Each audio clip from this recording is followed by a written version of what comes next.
an interesting conversation came up in class today. So we're working on a project for the Odyssey where the guys are making these posters. We'll talk about the posters tomorrow,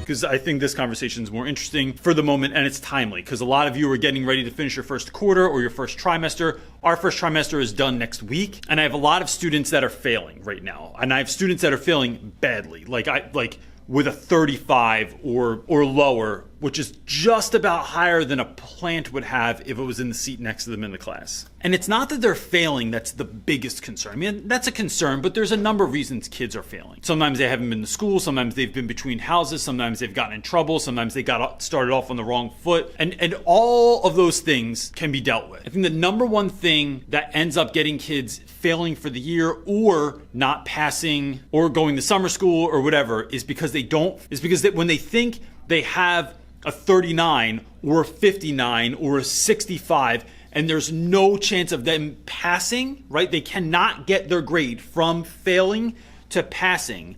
They just give up.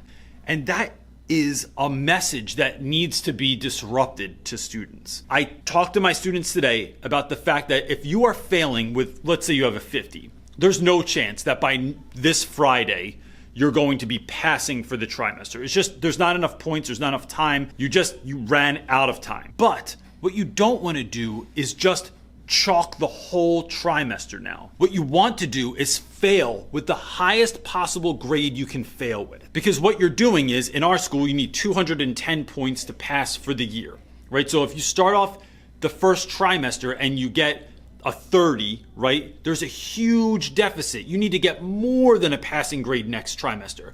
So if you can fail with a 50, that still sucks and you shouldn't celebrate a 50, but has you that much closer to your goal of doing better the next two trimesters. And to be honest, I liken it to street fights. I tell kids, if you were going to fight someone and they are infinitely bigger than you, infinitely stronger, infinitely more skilled, you don't just stand there and say, all right, there's no way I'm winning this fight, so just you can kick my ass. No, you don't just take an ass whooping. You fight as hard as you can. You do whatever you can and try and get in some punches, right? And I'm a pacifist, by the way, so I don't really support violence. But, I mean, you can make this metaphor for sports teams. Like, if your team's not as good as the team you're going up against, you don't just chalk it and not really care, not really put any effort into it. No, man, you put the maximum effort into it and try and fail as best you can. Because just because you're failing and right now doesn't mean you stop learning, doesn't mean you stop trying to grow, trying to get better. You take your loss like a boss and you do better the next time. But that includes starting